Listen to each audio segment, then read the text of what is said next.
بسم اللہ الرحمن الرحیم۔ السلام علیکم۔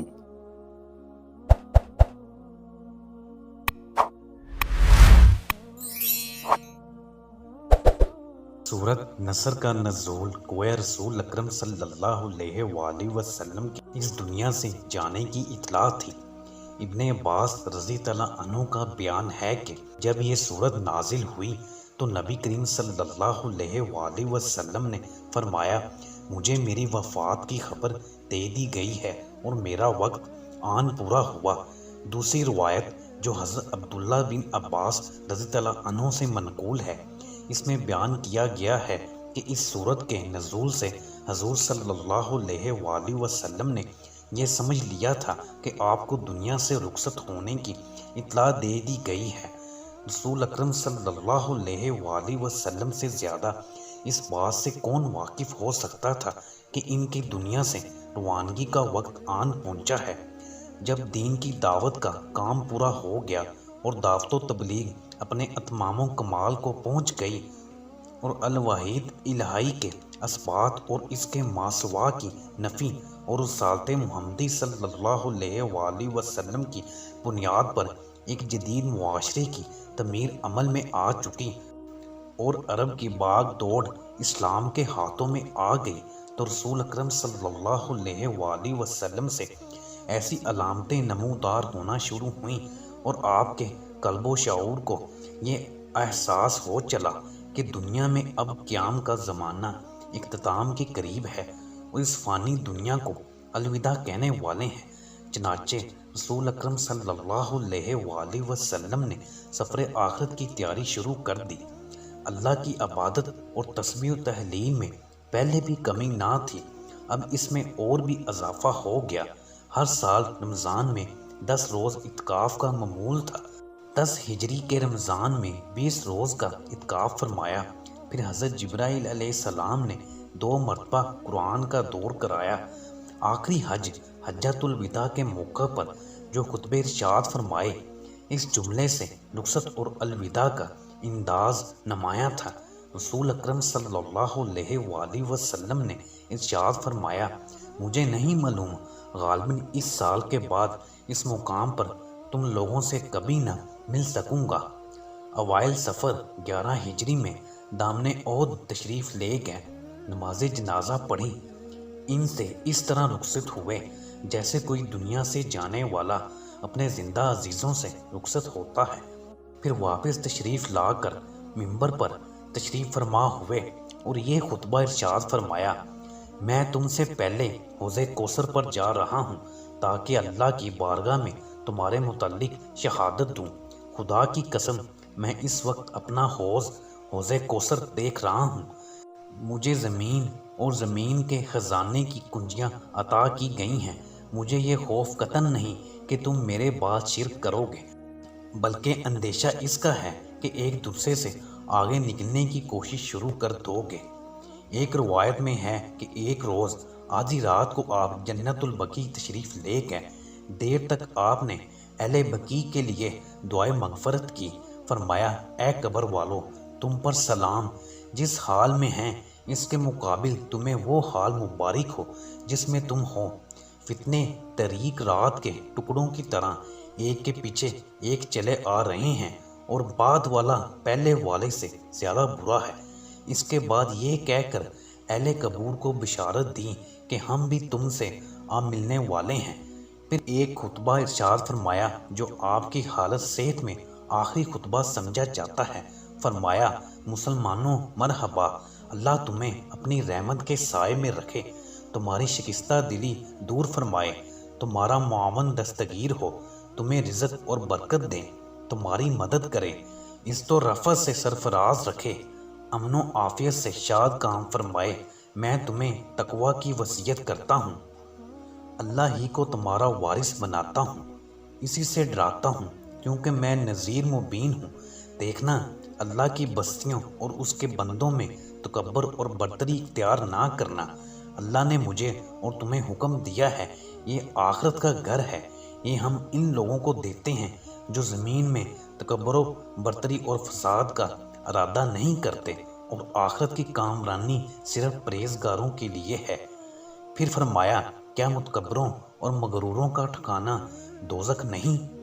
اور آخر میں یہ جملہ ارشاد فرمایا، تم سب پر سلام اور ان سب پر سلام جو اسلام کے ذریعے میری بیعت میں داخل ہوں گے۔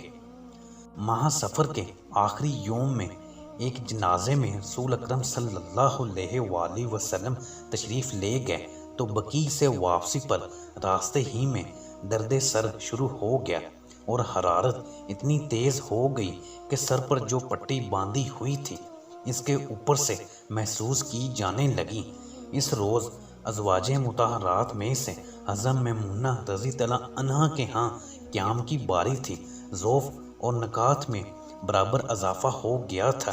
یہ آپ کے مرض الموت کا آغاز تھا، مگر آپ مسجد میں اسی حالت مرض میں برابر نماز ادا کرتے رہے، یہاں تک کہ ذوف میں اضافے کے باعث بغیر سہارے کے چلنا دوبر ہو گیا۔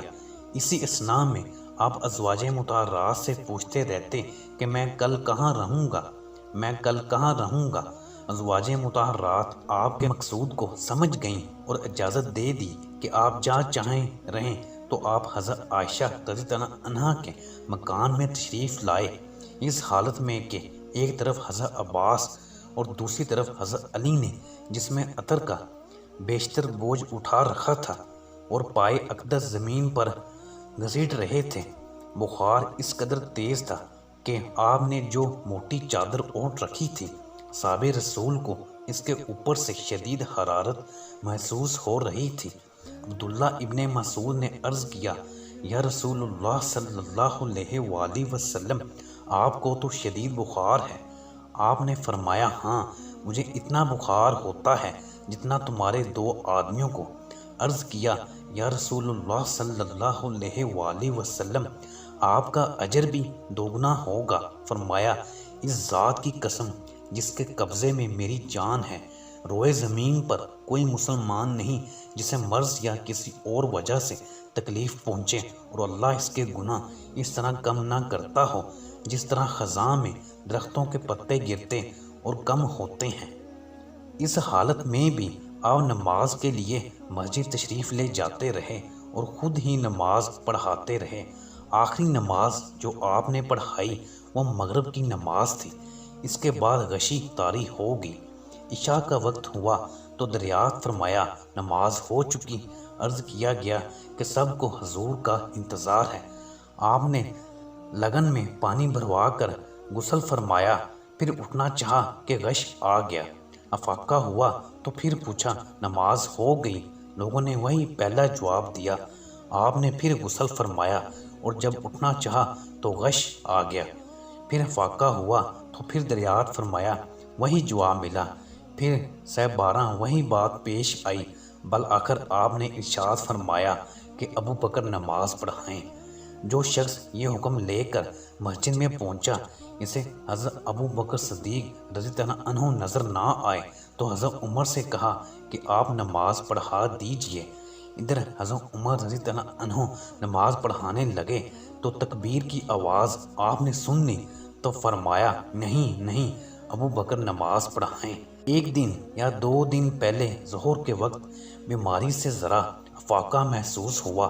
رسول اکرم صلی اللہ علیہ وآلہ وسلم نے فرمایا، مجھ پر 7 مشک پانی بہاؤ۔ پھر حضرت عباس اور حضرت علی رضی اللہ عنہ کے سہارے مسجد آئے۔ ابو بکر رضی اللہ عنہ نماز پڑھا رہے تھے۔ آہٹ پا کر ابو بکر پیچھے ہٹے۔ آپ نے اشارے سے روکا اور ان کے پہلو میں بیٹھ کر نماز پڑھائی۔ اس طرح حضرت ابو بکر رسول اکرم صلی اللہ علیہ وآلہ وسلم کی نماز کی اقتدا کر رہے تھے اور صحابہ کرام کو تکبیر سنا رہے تھے۔ اس کے بعد ایک خطبہ ارشاد فرمایا جو عموماً آپ صلی اللہ علیہ وآلہ وسلم کا آخری خطبہ سمجھا جاتا ہے۔ خطبے کا آغاز ان الفاظ سے ہوا، اللہ تعالیٰ نے اپنے ایک بندے کو اختیار دیا کہ وہ دنیا کی چمک دمک اور زیب و زینت میں سے جو کچھ چاہے لے لے یا اللہ کے پاس جو کچھ ہے اسے قبول کر لے۔ بس اس کے بندے نے وہی قبول کیا جو خدا کے پاس ہے۔ ابو سعید خدری کا بیان ہے کہ یہ سنتے ہی حضرت ابو بکر صدیق رضی اللہ عنہ رونے لگے اور کہا، ہمارے ماں باپ آپ پر قربان۔ رسول اکرم صلی اللہ علیہ وآلہ وسلم نے غار حرا کے رفیق کو رونے سے منع کیا، فرمایا، ابو بکر اپنے آپ پر رحم کرو۔ پھر مخاطب ہوئے، میں تمام لوگوں میں سے سب سے بڑھ کر ابو بکر کے مال اور افاقت کا ممنون ہوں۔ اگر اپنے رب کے علاوہ کسی کو خلیل بناتا تو ابو بکر کو خلیل بناتا، لیکن اسلامی اخوت و محبت کا رشتہ ہی کافی ہے۔ دیکھو، مسجد میں کوئی دروازہ باقی نہ چھوڑا جائے سوائے ابو بکر کے دروازے کے۔ قبر کو سجدہ گاہ نہ بناؤ۔ آپ صلی اللہ علیہ وآلہ وسلم کی زوجہ محترمہ ام حبیبہ، ام سلمہ اور سودا، انہوں نے حبش میں ماریا نام کا گرجا دیکھا تھا، اور اس کے نقش و نگار کا ذکر رسول اکرم صلی اللہ علیہ وآلہ وسلم کے سامنے آیا تو آپ نے فرمایا، ان لوگوں میں کوئی مرد صالح ہوتا تو اس کی قبر کو عبادت گاہ بنا لیتے ہیں۔ قیامت کے دن ایسے لوگ اللہ کے نزدیک بدترین خلائق میں سے ہوں گے۔ یہود و نصارہ پر اللہ کی لعنت کہ انہوں نے اپنے انبیاء کی قبروں کو مساجد بنایا۔ ایک روایت میں ہے کہ یہود و نصارہ پر اللہ کی مار کہ انہوں نے اپنے انبیاء کی قبروں کو مسجدیں بنا لیا۔ آپ نے یہ بھی فرمایا، تم لوگ میری قبر کو بت نہ بنانا کہ اس کی پوجا کی جائے۔ پھر آپ نے اپنے آپ کو قصاص کے لیے پیش کیا اور فرمایا، جس شخص کے جسم کو کوئی تکلیف پہنچی ہو یا آبرو پر حرف رکھا ہو تو میں حاضر ہوں، بدلہ لے لے، یا کسی کے مال میں مجھ سے نقصان ہوا ہو تو یہ میرا مال ہے، وہ لے لے، تاکہ میں اپنے رب سے ملوں تو تمام حقوق سے پاک اور بری الذمہ ہو کر ملوں۔ آپ کے ارشاد فرمانے کے بعد ایک شخص نے کہا، آپ کے ذمہ میرے 3 درہم باقی ہیں۔ آپ نے فضل بن عباس سے فرمایا، انہیں ادا کر دو۔ اس کے بعد فرمایا کہ میں تمہیں انصار کے بارے میں وصیت کرتا ہوں، کیونکہ وہ میرے قلب و جگر ہیں۔ انہوں نے اپنی ذمہ داری پوری کر دی، مگر ان کے حقوق باقی ہیں۔ ریلت سے ایک روز قبل رسول اکرم صلی اللہ علیہ وآلہ وسلم نے اپنے تمام غلام کو آزاد کر دیا۔ آپ کے پاس 7 دینار موجود تھے، انہیں صدقہ کر دیا۔ اپنے ہتھیار مسلمانوں کو حبا فرما دیے۔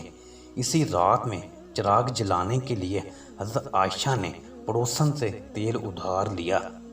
حیات طیبہ کا آخری دن یوم وفات مرض میں شدت اور تخفیف ہوتی رہتی تھی۔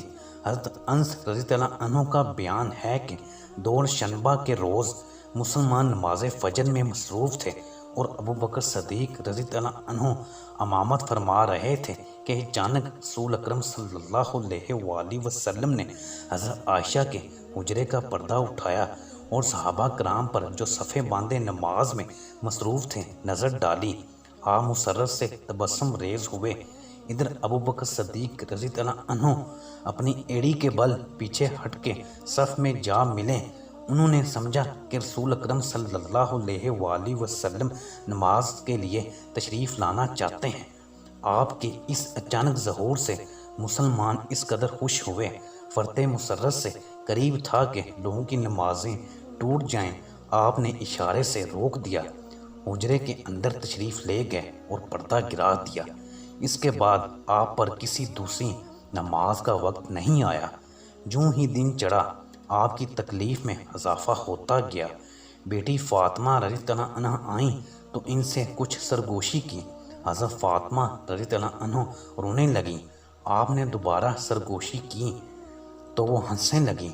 وفات کے بعد فاطمہ رضی اللہ عنہ نے بتایا، پہلے مجھے خبر دی تھی کہ میرے خیال میں اس مرض میں میری وفات ہوگی۔ یہ سنتے ہی مجھے بے اختیار رونا آ گیا۔ پھر آپ صلی اللہ علیہ وآلہ وسلم نے فرمایا کہ میرے گھر والوں میں سے سب سے پہلے تم مجھ سے ملو گی۔ یہ سن کر میں خوشی کے مارے ہنس پڑی اور یہ بشارت بھی دی کہ میں اہل جنت کی عورتوں کی سردار ہوں گی۔ حالت بیماری میں مرض نے جو شدت اختیار کی تو حضرت عائشہ رضی اللہ عنہا آپ سے حفظ کی ہوئی دعائیں پڑھ کر آپ پر دم کرتی رہتی تھیں اور آپ کے دست ہائے مبارک جسم عطر پر پھیرتی رہتی تھیں۔ طبیعت زیادہ بگڑنے لگی تو رسول اکرم صلی اللہ علیہ وآلہ وسلم نے پانی کا پیالہ پاس رکھوا لیا، اس میں ہاتھ تر کر کے چہرہ مبارک پر پھیرتے۔ آپ کی اس شدت کرب کو دیکھ کر حضرت فاطمہ رضی اللہ عنہا فرتے غم میں پکار اٹھیں، وَأَقْرَبَ أَبَا، ہائے ابا جان کی تکلیف۔ رسول اکرم صلی اللہ علیہ وآلہ وسلم نے فرمایا، آج کے بعد تیرا باپ بے چین نہ ہوگا۔ رسول اکرم صلی اللہ علیہ وآلہ وسلم نے حسن اور امام حسین کو بلا کر چوما اور ان کے بارے میں خیر کی وصیت فرمائی۔ پھر ازواج مطہرات کو بلایا اور انہیں نصیحت کی۔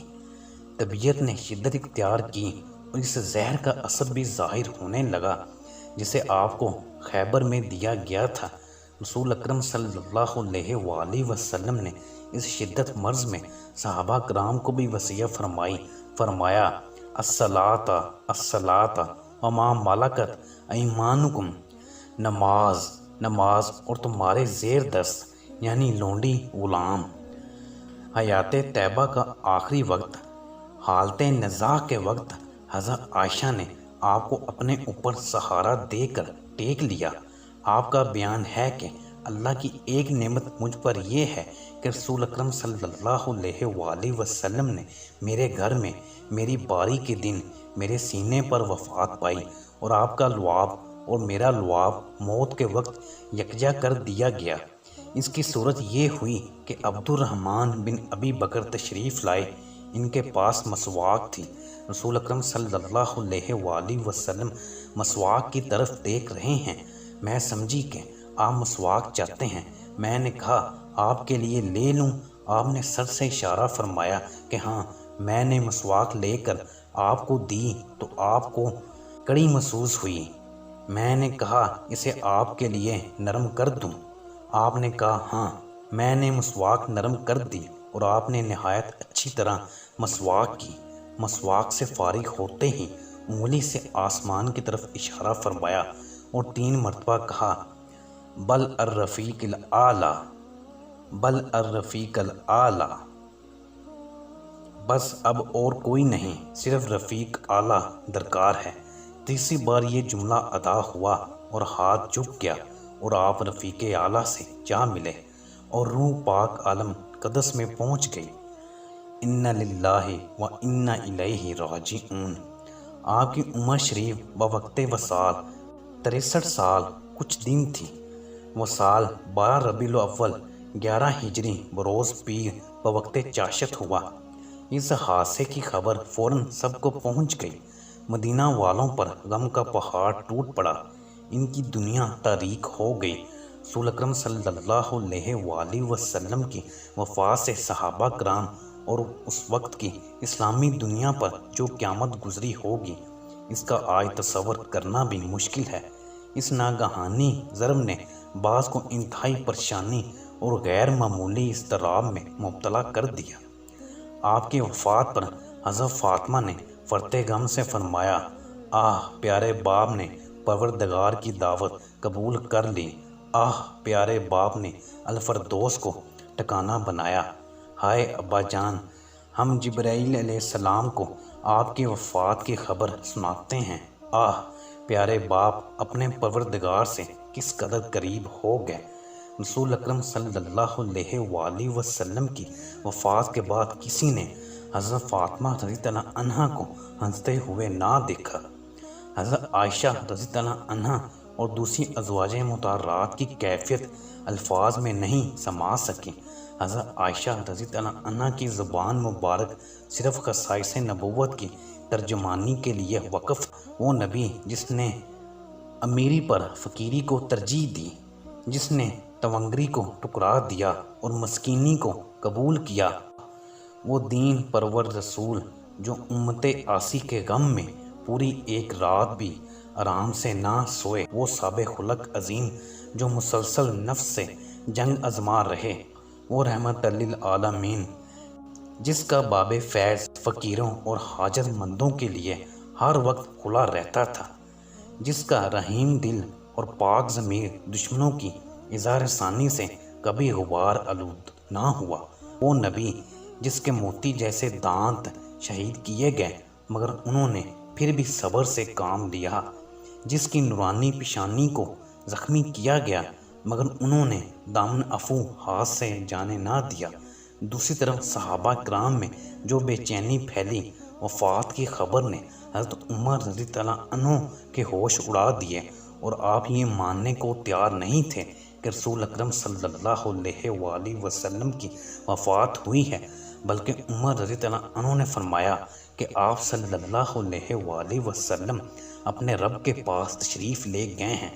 ادھر حضرت ابوبکر صدیق رضی اللہ عنہ اپنے مکان سے تشریف لائے، دیکھا حجرہ عائشہ رضی اللہ عنہ میں قیامت برپا ہے، سیدھے حضرت عائشہ رضی اللہ عنہ کے حجرے میں گئے۔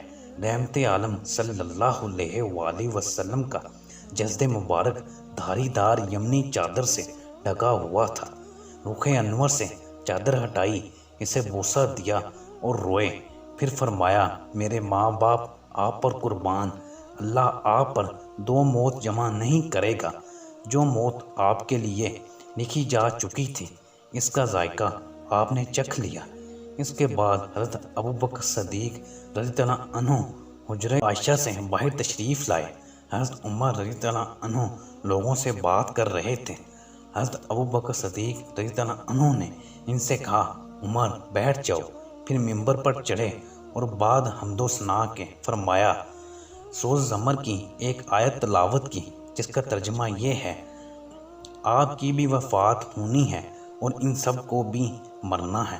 پھر فرمایا تم میں سے جو شخص محمد صلی اللہ علیہ وآلہ وسلم کی عبادت کرتا تھا تو وہ جان لے کہ محمد صلی اللہ علیہ وآلہ وسلم دنیا سے جا چکے ہیں، اور جو شخص اللہ کی عبادت کرتا تھا تو یقیناً اللہ ہمیشہ زندہ رہنے والا ہے، کبھی نہیں مرے گا، ارشاد الہی ہے، اور محمد صلی اللہ علیہ وآلہ وسلم اللہ کے رسول ہیں، ان سے پہلے بھی رسول گزر چکے ہیں، اگر وہ وفات پا جائیں یا ان کو شہید کر دیا جائے تو کیا تم الٹے پاؤں پھر جاؤ گے؟ اور جو بھی الٹے پاؤں پھرے گا وہ اللہ کا کچھ نہ بگاڑے گا، اور جلد ہی اللہ شکر گزاروں کو بہتر بدلہ عطا فرمائے گا۔ صحابہ کرام جن کے درمیان کوہرام مچا ہوا تھا سب فرتے غم سے حیران تھے۔ حضرت ابوبکر صدیق رضی اللہ عنہ کے اس مختصر مگر جامع خطبے نے سب کو رسول اکرم صلی اللہ علیہ وآلہ وسلم کی وفات کا یقین دلایا، اور لوگوں کا بیان ہے کہ ہم لوگوں نے جانا ہی نہ تھا کہ اللہ نے یہ آیت نازل کی ہے۔ حضرت عمر فاروق رضی اللہ عنہ نے یہ آیت سنی تو کہا میرے پاؤں ٹوٹ گئے اور کھڑے رہنے کی طاقت مجھ میں نہ رہی، یقین ہو گیا کہ واقع رسول اکرم صلی اللہ علیہ وآلہ وسلم اس دنیا سے رحلت فرما گئے۔ ابن سعد کی روایت ہے کہ آپ نے ارشاد فرمایا کہ میرے قریبی عزیز مجھے غسل دیں گے اور وہی قبر میں اتاریں گے۔ چنانچہ منگل کے روز آپ کو کپڑے اتارے بغیر غسل دیا گیا۔ حضرت عباس، حضرت علی رضی اللہ عنہ اور حضرت عباس رضی اللہ عنہ کے صاحبزادوں نے آپ کو غسل دیا۔ آپ کے آزاد کردہ غلام شکران اور اسامہ پانی بہا رہے تھے اور حضرت اوس نے آپ کو اپنے سینے سے لگا رکھا تھا۔ اس کے بعد تین سفید یمنی چادروں میں کفنایا گیا۔ قبر کے متعلق صحابہ کرام میں مشورہ ہوا تو حضرت ابو بکر رضی اللہ عنہ نے فرمایا کہ میں نے رسول اللہ صلی اللہ علیہ وآلہ وسلم کو یہ فرماتے ہوئے سنا ہے کہ نبی وہیں دفن ہوتے ہیں جہاں سے اٹھائے گئے ہوں، تو آپ کو حجرہ عائشہ میں دفن کیا گیا۔ طبقات ابن سعد میں جنازہ کے متعلق بھی آپ کا ارشاد گرامی منسوب ہے، فرمایا غسل اور کفن کے بعد میرا جنازہ قبر کے کنارے رکھ دینا اور تھوڑی دیر کے لیے باہر ہو جانا، کیونکہ سب سے پہلے جبرائیل علیہ السلام، میکائیل علیہ السلام، اسرافیل علیہ السلام اور ملک الموت عزرائیل علیہ السلام ملائکہ کے ساتھ نماز جنازہ ادا کریں گے۔ پھر اس کے بعد 10 صحابہ کرام باری باری حجرہ مطہرہ میں داخل ہو کر نماز جنازہ پڑھتے رہے۔ کوئی امام نہ تھا، سب سے پہلے میرے عزیز مرد نماز پڑھیں، پھر اس کے بعد 10 صحابہ کرام باری باری حجرہ مطہرہ میں داخل ہو کر نماز جنازہ پڑھیں۔ کوئی امام نہ تھا، سب سے پہلے میرے عزیز مرد نماز پڑھیں، پھر ان کی عورتیں اور ان کے بعد بچوں نے نماز جنازہ سے فراغت کے بعد بدھ کی رات میں آپ صلی اللہ علیہ وآلہ وسلم کے جسد اطہر کو سپرد خاک کیا۔ ویڈیو کو لائک بھی کر دیا کریں اور ہمارے چینل کو سبسکرائب بھی کریں اور گھنٹی کے بٹن کو پریس کر دیں تاکہ ہماری آنے والی ہر نئی ویڈیو کی نوٹیفیکیشن آپ کے پاس سب سے پہلے پہنچ سکیں۔ شکریہ، اللہ حافظ۔